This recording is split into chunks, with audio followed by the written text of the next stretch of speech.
예, 오늘 우리 다문화 카페 교회에서 드리는 32번째 예배입니다. 오늘 로마서 13장 말씀을 가지고 하나님의 권세에 복종하라 라는 주제로 여러분에게 말씀을 증언하겠습니다. 먼저 로마서 13장 1절부터 7절 말씀, 제가 소제목으로 정부와의 관계 이렇게 제정했습니다. 제가 읽겠습니다. 굵은 글씨만 읽겠습니다. 각 사람은 권세들에게 복종하라. 모든 권세는 다 하나님께서 정하신 바라. 한 번 더 합니다. 모든 권세는 다 하나님께서 정하신 바라. 권세를 거스리는 자는 하나님의 명을 거스림이니. 한 번 더 합니다. 권세를 거스리는 자는 하나님의 명을 거스림이니. 너가 권세를 두려워하지 아니하느냐? 선을 행하라. 그는 하나님의 사역자가 되어 내게 선을 베푸는 자니라. 악을 행하는 자에게 진노하심을 따라 보응하는 자니라. 그러므로 진노 때문에 할 것이 아니라 양심을 따라 할 것이라. 너희가 조세를 바치는 것도 이로 말미암음이라. 줄 것을 주되 조세를 관세를 바치고 두려워할 자를 두려워하며 존경할 자를 존경하라. 아멘. 지난주에 말씀드린 대로 로마서 12장부터는 성도들의 그 실생활에 대한 관련 내용입니다. 제일 먼저 이 관계 회복에 있어서 먼저 어떤 내용이 나왔습니까?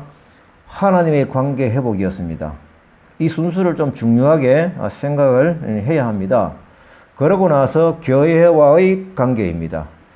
하나님께서는 우리에게 교회 공동체를 주셨습니다. 이것이 굉장히 중요한 것이죠. 그리고 이웃과의 관계입니다. 결국 성도와의 관계일 수도 있겠죠. 오늘 13장은 이제 주제가 성도의 실생활 중에서 정부와의 관계입니다. 그리고 개인적인 관계, 이 두 가지 소주제가 로 말씀을 전해드리는 것입니다. 자, 먼저 우리가 1절 말씀을 보게 됩니다. 보면은 복종하게 하시는 권세가 구체적으로 이제 무엇을 가리키는가를 보아야 됩니다. 오늘 말씀을 쭉 보면은, 이 권세는 먼저 국가의 정치적 권세다라는 것이 이 내용에 들어 있습니다. 또한 우리 인간을, 백성들을 통치하는 자들을 가리키고 있는 것으로 보입니다. 좀 더 구체적으로 말씀을 드리면은, 이제 당시 상황으로 돌아가 보게 되는 거죠. 로마의 권력을 가리킬 수가 있습니다. 특히 그 밑에 예를 든 세금에 관한 언급은 이 세상의 인간적인 통치 권세를 말하고 있다는 것을 보여주고 있습니다. 오늘 주시는 말씀은 이 권세에 굴복하라입니다. 이 굴복은 순종이라는 말보다도 훨씬 더 범위가 넓고 무겁습니다. 엄격합니다. 모든 국가의 권력은 하나님으로부터 나오는 것이라서 엄격함입니다. 오늘 그 말씀이 좀 들어있죠? 그리고 이 권력을 근본적으로 들어가 보면은 하나님의 구원사적인 섭리라는 안목으로 오늘 말씀을 보아야 됩니다. 이 말씀을 드리면서 제가 출애굽 사건을 사례로 살펴보도록 하겠습니다. 당시의 왕은 바로 애굽의 왕 바로입니다. 유대인들에게는 매우 악명 높은 인물이었죠. 하나님께서 이 출애굽의 역사를 어떻게 평가하시는지 먼저 에스겔 말씀을 통해서 한번 살펴보겠습니다. 에스겔 20장 9절 12절 제가 연결해서 읽도록 하겠습니다. 그러나 내가 그들이 거주하는 애굽 땅에서 인도하여 내었나니 이는 내 이름을 위함이라. 여호와 하나님이시죠? 12절 봅니다. 또 내가 그들을 거룩하게 하는 여호와인 줄 알게 하려고 내 안식일을 주어 그들과 나 사이에 표징을 삼았노라. 내 이름을 위함이라. 여호와인 줄 알게 하려고 한다. 라는 이런 큰 하나님의 뜻이 출애굽의 역사 속에 들어있는 것입니다. 자, 그러니까 이 출애굽 역사의 한 스텝 한 스텝 진행이 될 때마다 하나님께서 한 스텝 한 스텝 진행되게 하셨다라는 것입니다. 궁극적으로 오늘 주제의 말씀하고 연결시켜 보면은 하나님의 권세 아래에서 이루어진 역사다라는 것입니다. 에스겔에서 출애굽되어 이 역사적인 사실을 70년 만에 회복 약속으로 보정으로 주셨죠. 그러나 저는입니다. 우리가 생각해 봅니다. 에스겔의 시간적 위치가 언제입니까? 자, 광야 시대. 그래서 출애굽은 광야 시대, 그 이후에 어떤 시대가 있었습니까? 사사 시대가 있었죠. 또 그 이후에 열왕기 시대가 있었습니다. 열왕기 마지막 포로 시대의 시점에 포로로 잡혀간 에스겔을 통해서 하나님이 말씀을 주신 것이죠. 핵심은 뭐냐라고 하면은 앞으로 70년 만에 회복시켜 준다는 약속의 말씀 예언이 에스겔서입니다. 그러니까 지금은 포로로 잡혀와 있는데 앞으로 망하게 되죠. 망하게 되더라도 70년 만에 회복시켜 준다는 약속을 에스겔에게 주시면서 약속을 주신 그 사례로서, 약속을 꼭 지킨다는 사례로서 어떤 사건을 말씀하고 있었습니까? 출애굽 역사를 말씀하신 것이죠. 자, 이때 하나님 하신 말씀을 보면은 하나님의 결심이 얼마나 큰지 짐작이 될 수 있습니다. 오늘 이 결론을 가지고, 이 전제를 가지고 오늘 주신 말씀의 키워드가 뭡니까? 권세에 복종하라 이거든요. 그러면은 출애굽 사건을 통해서 하나님께서 권세를 어떻게 진행시켰는지, 어떤 메시지가 있는지 이 부분을 살펴보도록 하겠습니다. 아시는 대로 출애굽의 사명을 모세에게 주시면서 하나님께서 주신 말씀을 기억해야 됩니다. 하나님 누구십니까? 내가 백성들에게 누구라고 전해야 됩니까? 라고 했을 때 하나님은 여호와 하나님이심을 드러내셨습니다. 나는 스스로 있는 자라는 것이죠. 영어로 표현을 하면 I will be who I will be라고 합니다. 그러니까 여호와 하나님은 앞으로 너희들과 함께하는 하나님을 보여주는 하나님이 될 것이다 라는 것이죠. 자, 모세는 하나님의 이 지시대로 애굽왕 바로를 만납니다. 하나님이 시키신 대로 바로왕에게 요구를 합니다. 여러분들 혹시 이 하나님께서 모세를 통해서 바로에게 무엇을 요구하라고 하신 것인지 알고 계십니까? 해방시켜라? 오히려 아닙니다. 정확하게 말씀을 드리면요. 출애굽기 3장 18절 하반절에 이겁니다. 우리가 우리 하나님 여호와께 제사를 드리라 하오니 살 길 좀 광야로 가도록 허락하소서 하라입니다. 하나님께 예배하는 백성으로 가져겠다는 신호인 것이죠. 자, 이에 바로가 허락하지 않아가지고 하나님이 주관하시는 10가지 재앙이 일어납니다. 하나님이 재앙하신 10가지 재앙, 이 재앙 때문에 바로는 항복하게 되죠. 자, 그런데 이 10가지 재앙을 깊이 살펴보면은 순서대로 진행되는 그 과정에서 하나님의 계획이 그 안에 들어있다라는 것입니다. 이 10가지 재앙은 그들이 신으로 섬기고 있었던 우상들을 차례대로 치셨다라는 것입니다. 10가지 재앙의 메뉴로 등장된 것이 그들이 모두 신으로 섬기고 있던 것들이었습니다. 예를 들면은 제일 첫 번째 나일강을 피로 만드셨죠. 이 애굽 사람들은 이 나일강 물이 하나의 신이었습니다. 가장 중요한 신이었죠. 물 때문에 산다라는 것이죠. 그래서 첫 번째 재앙으로 나일강을 피로 변하게 해서 치신 것입니다. 이 사건으로 인해 가지고 이스라엘의 역사 속에서는 엄청난 역사적인 기록이 있는 것입니다. 구원하시는 하나님의 표상이 되었고 유월절 명절이 생겼습니다. 이 유월절 사건은 이스라엘 역사 속에서 큰 획을 긋는 출발 지점인 것입니다. 자, 이제 바로 왕과의 협상 과정을 서로 이제 협상 과정을 보게 되면은 이 바로의 방법을 조금 알 수가 있는데요. 궁극적으로 사탄의 방법입니다. 사탄의 전략입니다. 사탄의 속성대로 절대로 쉽게 물러서지 않았습니다. 그래서 십계명이 진행되는 동안 사탄이 하나하나씩 무너지는 것이죠. 자, 하나님의 요구사항 다시 말씀드립니다. 그들이 내 말을 들으니 너는 그들이 장로들과 함께 애굽 방향에 이르기를 히브리 사람의 하나님 여호와께서 우리에게 임하셨은즉 우리가 우리 하나님 여호와께 제사를 드리려 하오니 사흘 길쯤 광야로 가도록 허락하소서 하라. 이 메시지를 가지고 모세가 바로 왕을 만났죠. 1차 협상을 합니다. 결렬이 됩니다. 2차 또 협상을 합니다. 제가 성경을 찾아보면서 분석을 해보니까 2차 협상, 제가 차례대로 좀 정리를 해봤거든요. 바로의 마음이 완악하여 그들이 말을 듣지 않았다. 다시 말하면 협상이 결렬이 되는 것이죠. 그래서 재앙이 하나씩 일어나게 됩니다. 아까 말씀드린 대로 첫 번째 재앙인 나일강이 피가 되고, 그 다음에 개구리가 되고, 이가 되고 파리 제왕 후에 3차 협상이 일어납니다. 3차 협상 8장 25절에 나옵니다. 성경을 좀 자세히 보고 싶은 분은 이 출애굽을 제가 말씀드린 상세하게 말씀을 드리지는 못하거든요. 8장 3차 협상 때에 비로소 이 바로가 한 발 물렀습니다. 완전하게 물러서지 않습니다. 어떻게 대답합니까? 이 땅에서 예배를 해라. 너무 멀리 가지는 마라. 라고 합니다. 하지만 모세가 이걸 받아들일 수가 없습니다. 협상이 결렬이 됩니다. 그 다음에 돌림병이 생기고 종기가 생기고 우박지향 후에 4차 협상이 되는 것을 제가 읽었습니다. 그 협상은 또 결렬이 됩니다. 그래서 또 메뚜기 재앙이 일어났습니다. 그러고 나서 바로가 또 불렀습니다. 5차 협상을 했습니다.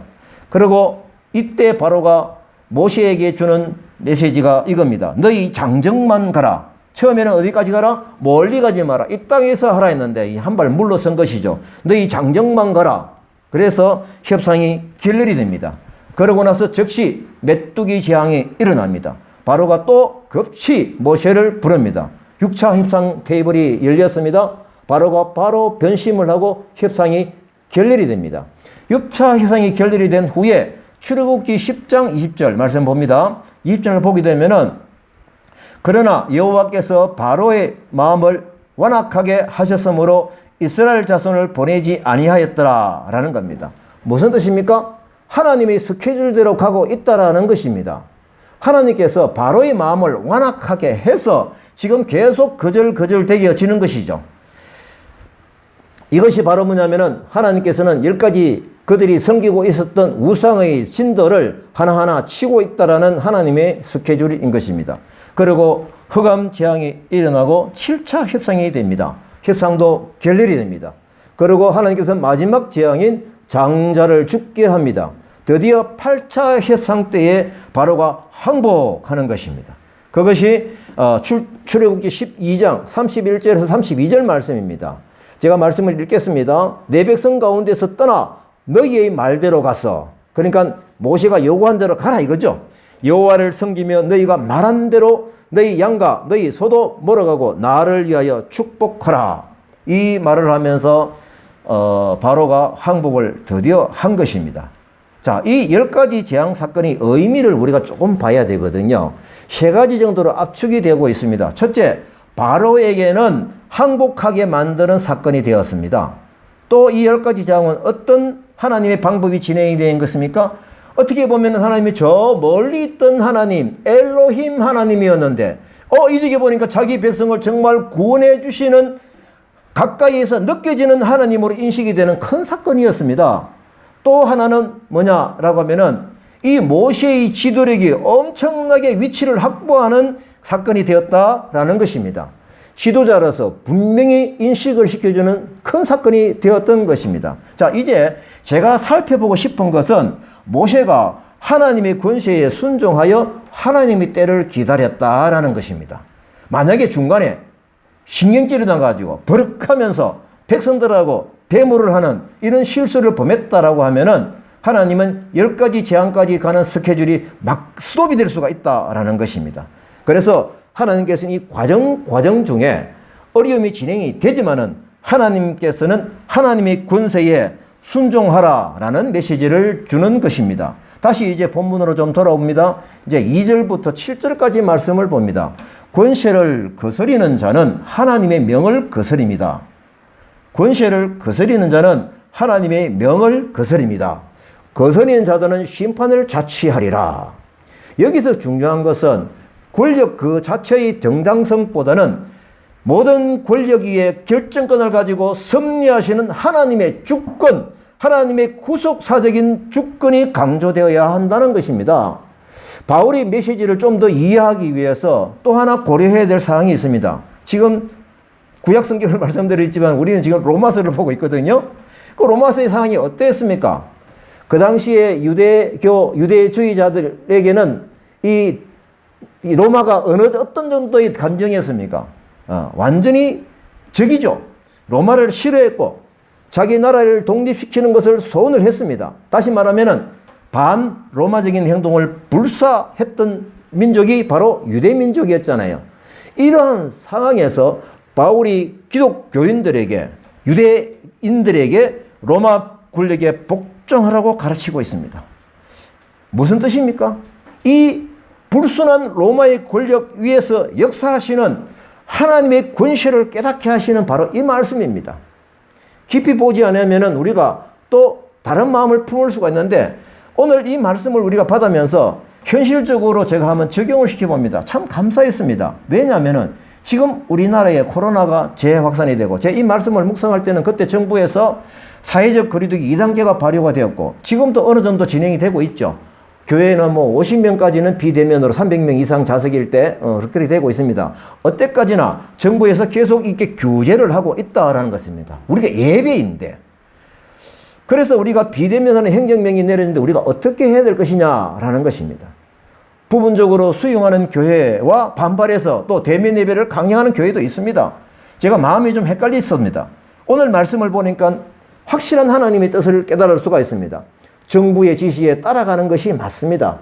하지만 끝까지 모세처럼 하나님의 명령인 우리 하나님께 제사 드리려고 하니 사흘 길쯤 가서 우리로 가게 하소서라는 이 메시지는 절대 변하면 안 되는 것입니다. 다시 말하면 그것을 거둬들이면 안 되는 것이고 계속적으로 주장하며 선포하며 가는 것이어야 한다라는 것입니다. 이제 이 권세가 하나님의 권세를 꺾으려고 하는, 하나님에게 도전하는 힘일 때는 저항을 해야죠. 제가 이 말씀을 정리하면서 북한의 정부하에서 스무스 예배하는 그분들을 생각을 해봤습니다. 정말 감격의 예배이죠. 이 예배는 어떻게 해서든 목숨을 걸고서라도 지켜야 되는 예배인 것입니다. 하지만 가이사의 것은 가이사에게, 하나님의 것은 하나님에게 바치는 지혜도 같이 우리가 말씀으로 받아야 된다라는 것입니다. 자, 이제 로마서 13장 8절부터 14절 말씀, 실천신앙 중에서 개인적인 관계입니다. 피차 사랑의 빛 외에는 아무 액이든지 아무 빛도 지지 말라. 남을 사랑하는 자는 율법을 다 이루었느니라. 내 이웃을 내 자신과 같이 사랑하라 하신 그 말씀 가운데 다 들었느니라. 그러므로 사랑은 율법의 완성이니라. 너희가 자다가 깰 때가 벌써 되었으니 이는 이제 우리의 구원이 처음 믿을 때보다 가까웠음이라. 밤이 깊고 낮이 가까웠으니 우리가 어둠의 일을 벗고 빛의 갑옷을 입자. 낮에와 같이 단정히 행하고 방탕, 술, 음란, 호색, 다투거나 시기하지 말고 오직 주 예수 그리스도를 옷 입고 정욕을 위하여 육신의 일을 도모하지 말라. 아멘. 예. 우리가 8절 9절 말씀에 보게 되면은 사랑의 빛 외에는 아무 액이든지 아무 빛도 지지 말라. 사랑하는 자는 율법을 다 이루었다. 이 말씀을 볼 때 율법과 이 구약과 신약 성경의 연결성을 여기서 말씀을 또 깨달을 수가 있습니다. 자, 이 본문에서 두 가지 의미로 깨달아야 됩니다. 첫째, 성도들은 갚지 않고 남겨두는 빛이 있어서는 안 된다는 것이고요. 또 하나는 성도들이 사랑이란 지불해야 되는 빛이 있다라는 것입니다. 모든 사람이 사랑을 하면서 이 사랑은 이게 빛을 지우라는 것이죠. 기독신앙에서 본질이고 율법의 큰 주제의 방향이고 이 사랑은 복음서에서의 완성이고 결론입니다. 제가 지난주에 예수 그리스도의 사랑에 대해서 제가 설교한 것이 기억이 납니다. 바울은 유대인들에게 가장 중요한 율법인 십계명 조항을 들여 그가 말하려고 하는 바 사랑이 얼마나 결정적인 것을 말해주고 있습니다. 이 계명은 이웃과의 관계에서 가장 중요한 것이며 율법의 핵심이고 완성임을 명백하게 보여주고 있습니다. 제가 생각나는 말씀 마가복음 12장 30, 31절 말씀 제가 같이 한번 보도록 하겠습니다. 내 마음을 다하고 목숨을 다하고 뜻을 다하여 힘을 다하여 주 너희 하나님을 사랑하라 하신 것이요. 둘째는 이것이니 내 이웃을 내 자신과 같이 사랑하라 하신 것이라. 이보다 더 큰 계명이 없느니라. 아멘. 11절 말씀을 봅니다. 이제 너희가 이 시기를 알거니와 자다가 깰 때가 벌써 되었다. 이제 우리의 구원이 처음 믿을 때보다 가까웠다. 이 말씀을 보게 되면은 예수님의 그 재림을 연상시킵니다. 앞으로 남아있는 예언이죠. 저는 이 말씀을 보면서 예수님께서 재림의 때를 말씀해 주신 마태복음 24장 말씀이 생각이 났습니다. 그때도 종말의 때를 위해서 예수님의 가르침이 두 가지가 있었는데요. 오늘 말씀과 연결되는 한 군데만 보도록 하겠습니다. 마태복음 24장 42절입니다. 그러므로 깨어있으라. 어느 날에 너희 주가 임할런지 너희가 알지 못함이니라. 마태복음 24장은 종말의 때를 준비시키는 예수님의 메시지였습니다. 깨어있으라고 말씀하셨죠. 그래서 오늘 11절 말씀도 자다가 깰 때가 벌써 되었다라는 말씀을 볼 때 예수님이 재림의 때를 연상시킨다라는 것입니다. 자, 그러면은 이 깨어있음이 무엇인지 제가 그때 이 말씀을 묵상하면서 성령님께서 가르쳐주신 그 뜻은 깨어 기도하라였습니다. 제가 이 말씀을 다니엘의 기도에서 확인을 했습니다. 깨어 기도하는 것이 무엇입니까? 라고 묻는 기도로 들어갔을 때 하나님께서 포기하신 말씀이 다니엘서에 있습니다. 그 중에서 9장 5절 6절 제가 읽어보겠습니다. 우리는 이미 범죄하여 패역하며 행악하며 반역하여 주의 법도와 규례를 떠났사오며 우리가 또 주의 종 선지자들이 주의 이름으로 우리의 왕들과 우리의 고관과 조상들과 온 국민에게 말씀하신 것을 듣지 아니하였나이다.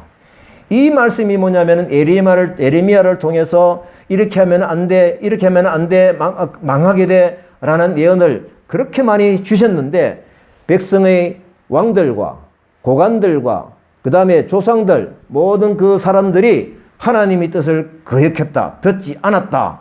그렇기 때문에 하나님께서 이 기도를 하게 하신 내용을 보게 되는 것입니다. 그럼 우리가 지금 이 내용을 보면서 어떤 기도를 해야 됩니까? 다니엘의 기도를 해야 되는 것이죠. 다니엘의 기도는 제가 볼 때는 이 기도가 약 한 60년 전의 일을 그 국가적인 잘못을 회개하는 기도를 하고 있었습니다. 그래서 우리도 이제 깨어있어라 한 메시지를 받을 때 우리가 나라가 하나님의 법을 거역하며 가고 있는 여러 가지 동성애 문제 이런 문제를 위해서 기도해야 되겠구나 라는 것을 실천사항을 기억해야 되는 것입니다. 이 국가가 비신앙적인 정책을 세우지 않도록 하나님을 거역하지 않도록 우리가 합심해서 깨어 기도해야 하는 것입니다. 12절 14절 말씀을 봅니다. 밤이 깊고 낮이 가까웠으니 어둠의 일을 벗고 빛의 갑옷을 입자. 여전히 악한 세대에 살고 있는 모습입니다. 그러면은 지금 절실히 요구되는 것이 뭡니까? 죄의 세력에 대한 전투적인 삶인 것입니다.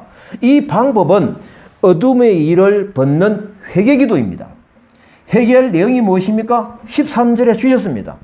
같이 읽어봅니다. 낮에와 같이 단정히 행하고 방탕하거나 술 취하지 말며 음란하거나 호식하지 말며 다투거나 시기하지 말고입니다.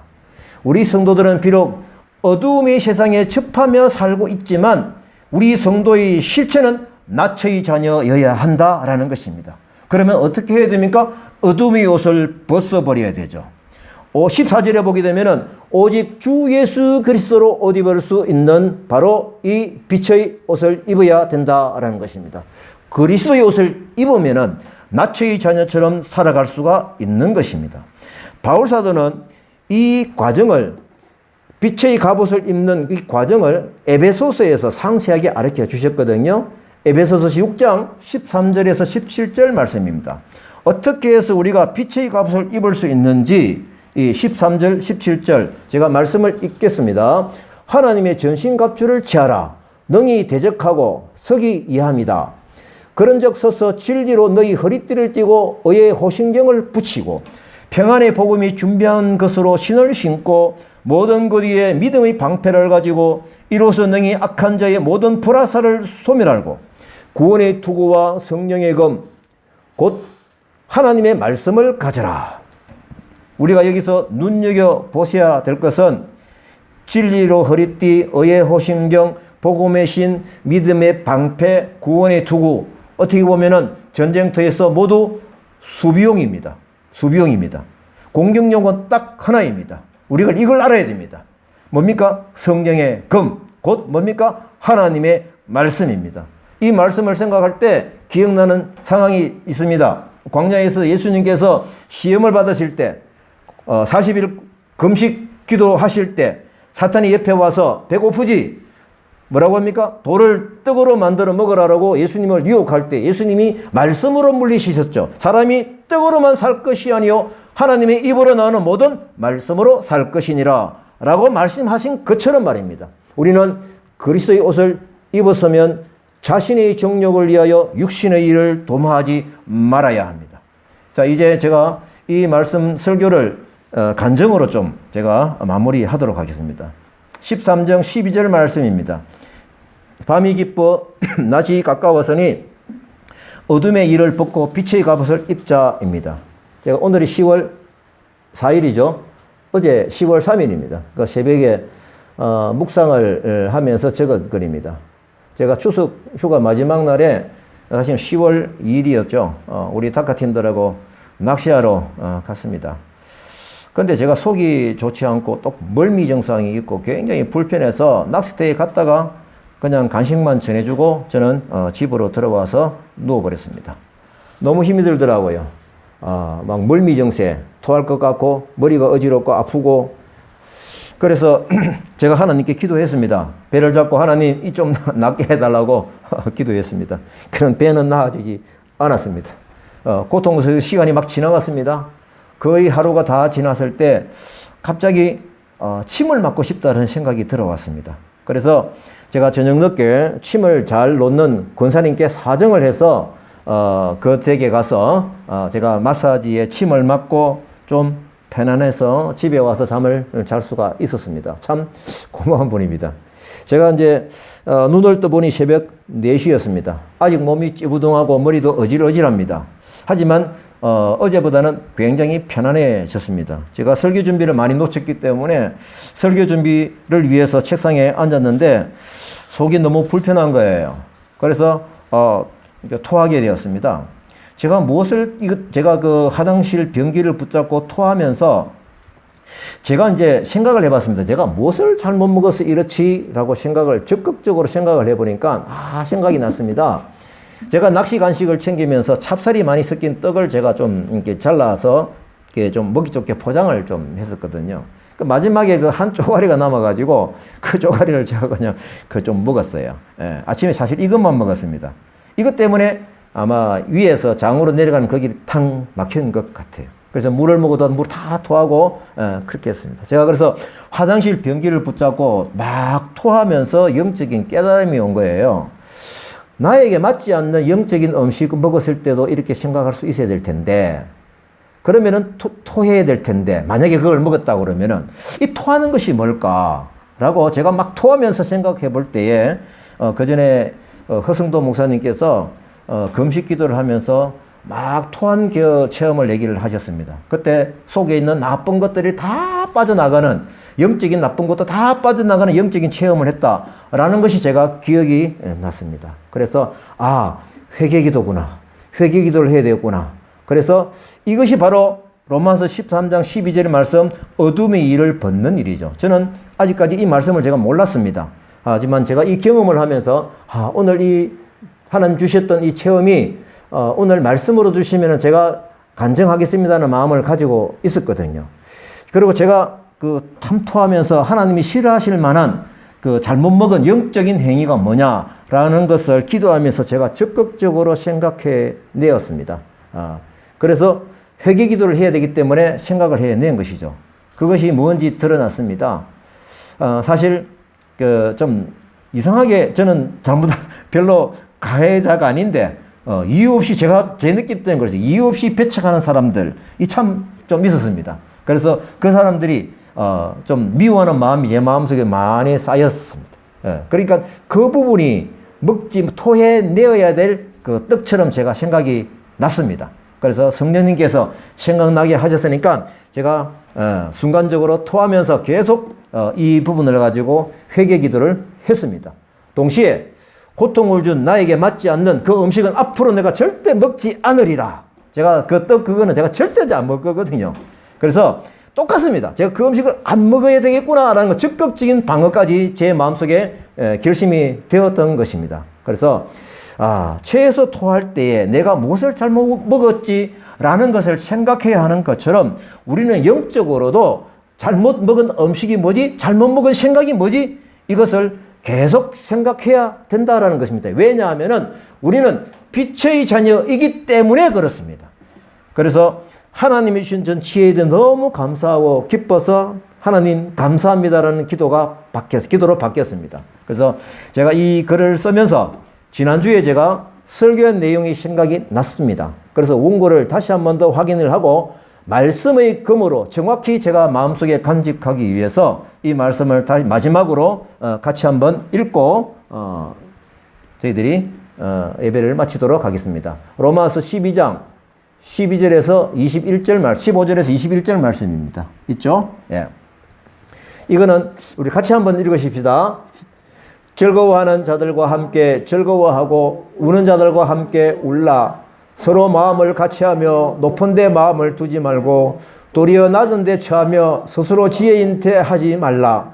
아무에게도 악을 악으로 갚지 말고 모든 사람 앞에서 선한 일을 도모하라. 할 수 있거든 너희로서는 모든 사람과 더불어 화목하라. 내 사랑하는 자들과 너희가 친히 원수를 갚지 말고 하나님의 진노하심에 맡기라. 기록되었으되 원수 갚는 것이 내게 있으니 내가 갚으리라고 주께서 말씀하시니라. 내 원수가 줄이거든 먹이고 목마르거든 마시게 하라. 그리함으로 내가 숯불을 그 머리에 쌓아 놓으리라. 악에게 지지 말고 선으로 악을 이기라. 제가 이 말씀을 보면서 지난주에 제가 이걸 가지고 설교를 했었거든요. 그런데 보면은 제가 이 말씀대로 안 살아간 거예요. 보면은 악에게 지지 말고 선으로 악을 갚아라. 모든 사람에게 선한 일을 도모하라. 이게 하나님의 메시지거든요. 이게 빛의 갑옷이거든요. 모든 사람과 더불어 화목하라고 했습니다. 자기한테 태클 걸고 자기를 못 살게 구는 사람은 또 그 사람들 그대로 대응을 하라 라는 것이 아닙니다. 우리가 어떠한 사람이든 간에 메시지대로 원수까지도 줄이면 먹이라고 하는 이 말씀을 볼 때 정말 여기까지 따라갈 수는 없지만 그래도 따라가는 행보를 걸어가는 우리의 삶이 되었으면 좋겠습니다. 우리가 오늘 주신 말씀대로 밤이 깊고 낮이 가까웠으니 어둠의 일을 벗고 빛의 갑옷을 입으십시다. 아멘? 네, 아멘입니다. 자, 이제 우리 계속 하나님께 기도하는